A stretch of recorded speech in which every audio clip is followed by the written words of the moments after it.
자, 모태신앙을 어떻게 정의할 수 있을까라고 했을 때, 좀 제가 세 가지 방향으로 정리를 해봤거든요. 공감이 되나 한번 살펴봐 주세요. 모태신앙 첫 번째, 선택권이 없던 사람들.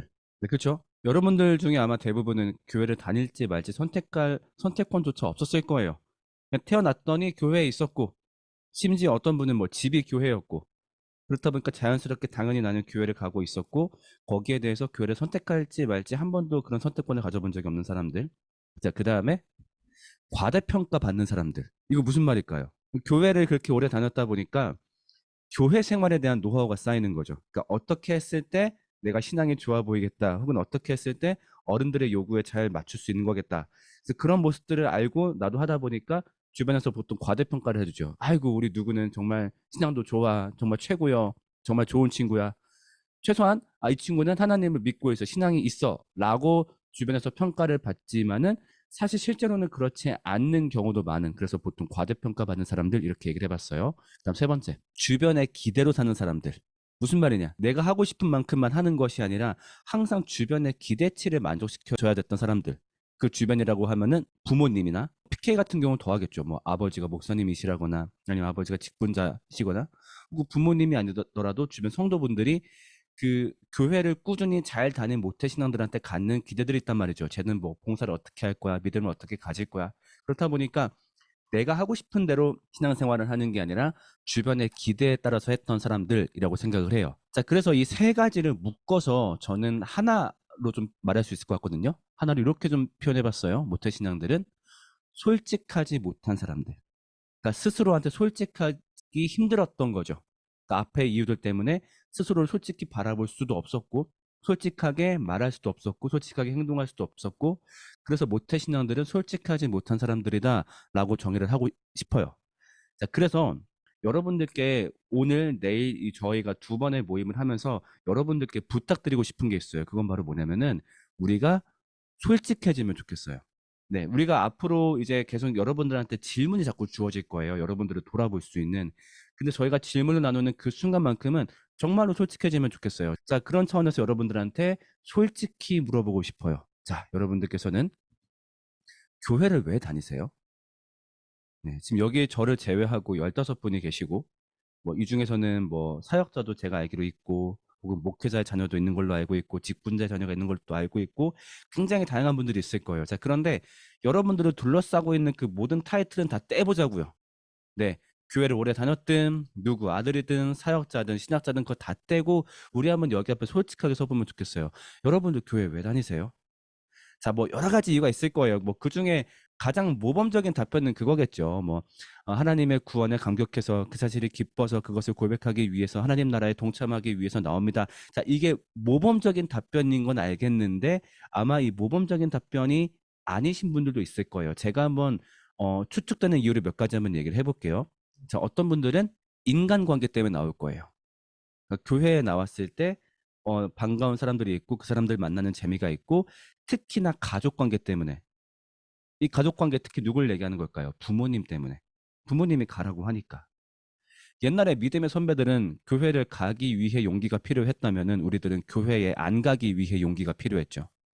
자, 그런데 보통 그 용기를 발휘할 바에는 그냥 교회 가는 게 나으니까, 가정의 평화를 위해서.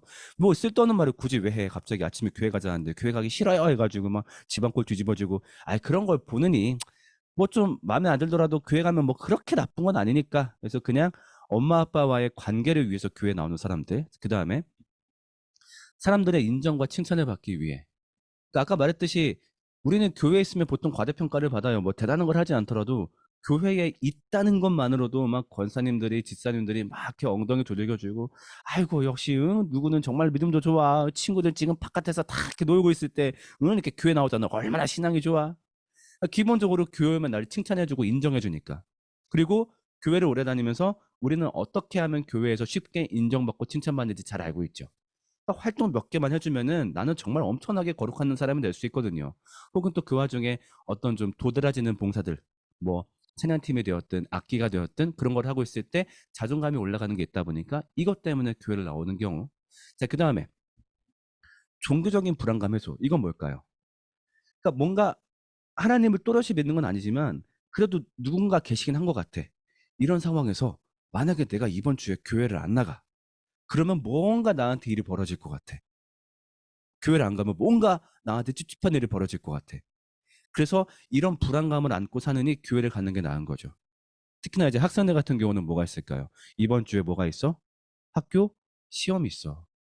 아, 그러면 교회 못 빠지지. 오히려 시험이라 더 못 빠지지. 괜히 막 내가 그 시험 볼 때 3번, 4번 막 이렇게 고민하다가 4번 찍었는데 정답 막 5번일 것 같고.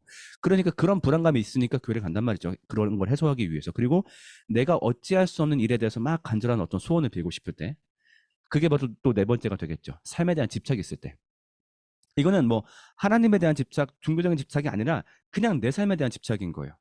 내 삶에서 갖고 싶은 게 있어. 이루고 싶은 게 있어. 혹은 벗어났으면 하는 것들이 있어. 그런 것들을 내가 할 수 있는 일들이 한계가 있다 보니까 이거는 뭔가 종교적으로 막 열심히 기도하면은 이것이 잘 될 것 같아. 그래서 얼핏 봤을 땐 되게 신앙적이어 보이지만 사실은 자기 삶에 대한 집착으로 교회 나오는 사람들도 있죠.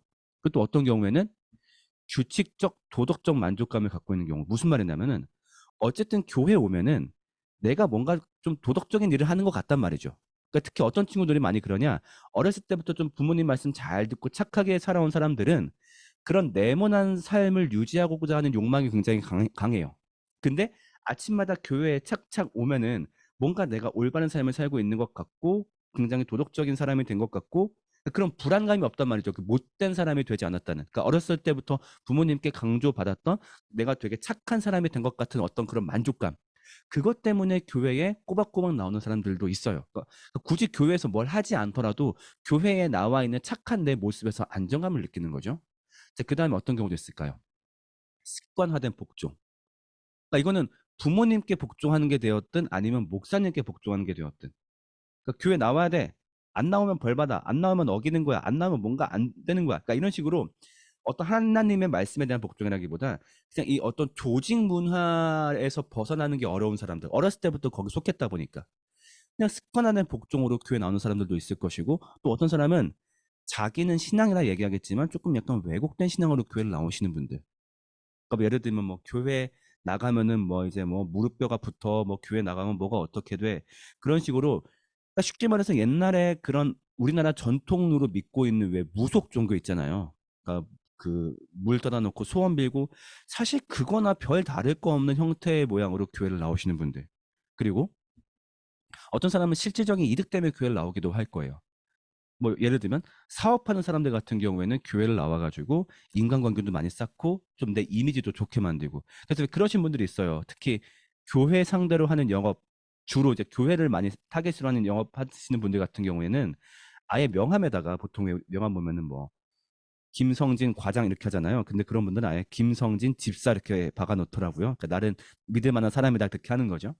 그러니까 그런 어떤 이득 관계 때문에 교회를 나오기도 할 테고 또 그런 경우도 있어요. 그 젊은 친구들 보면은 저는 이제 제 전공이 실용음악이었다 보니까 큰 교회를 다니면은 좋은 악기를 쓸 수 있는 기회가 있단 말이죠. 무료로. 이거 바깥에서 이런 악기 쓰려면은 막 돈 주고 해야 되는데 아 교회에 나왔더니 막 그런 악기 막 쓸 수 있거든. 그 교회 나오면은 그런 문화적인 이득이 있는 거예요. 그런 것 때문에 오는 사람도 있을 것이고 아니면은 이런 경우도 많죠. 특히 요거 많을 거예요. 책임감 때문에. 일단 내가 교회에서 맡겨진 게 있어. 갑자기 청년팀 리더를 하래. 뭐 어떻게 1년 동안 빠지면 안 되지. 그럼 1년만 열심히 다녀야지. 근데 1년 끝날쯤에 뭐가 주어져 갑자기? 이제 주일학교 교사를 하래. 주일학교 교사 끝날 때쯤에 갑자기 차량 운행을 하래. 이런 식으로 나한테 일이 주어지다 보니까 그 일에 대한 책임감으로 교회를 다녔던 케이스. 이런 면에서 제일 불쌍한 친구들은 목사님 아들 딸들이죠. 그 사람들은 벗어날 수 없는 그 저기 봉사직이잖아. 어찌 보면 그거는 태어나자마자 쾅. 그래서 그 타이틀에 맞는 책임감 때문에 교회에 나오는 케이스들이 있을 거예요. 지금 이야기했던 것들이 약간 좀 비신앙적인 이유라고 한다면은 요런 것도 있을 거예요. 그러니까 아까 말했던 모범적인 사례까지는 아니지만은 알고 싶어서 교회를 나오는 사람. 그러니까 아직 하나님을 선명하게 알고 그것을 믿는 건 아닌데 어쨌든 나도 교회를 오래 다니면서 신앙이 좋다는 건 알겠어. 하나님이 좋다는 건 알겠어. 뭔가 나도 느낀 게 있긴 있어. 근데 그렇다고 아직 그분을 확실히 알고 있는 건 아니야. 그래서 어찌 보면 발버둥 치는 거죠. 알고 싶고 더 잘 믿고 싶어서 교회에 나오는 케이스. 자, 이렇게 제가 수많은 케이스들을 언급을 했습니다. 자, 이렇게 제가 언급한 이유는 뭘까요? 여러분들의 생각을 듣고 싶어서입니다.